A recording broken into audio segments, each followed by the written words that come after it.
ووجدك عائلا فأغنى فأما اليتيم فلا تقهر فأما السائل فلا تنهر وأما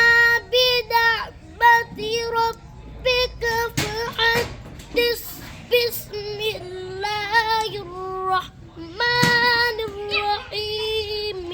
ألم نشرح لك صدرك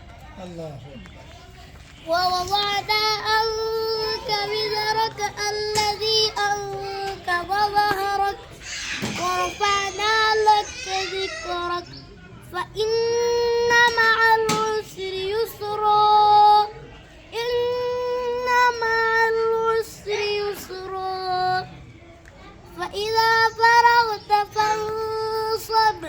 وإلى ربك فارغب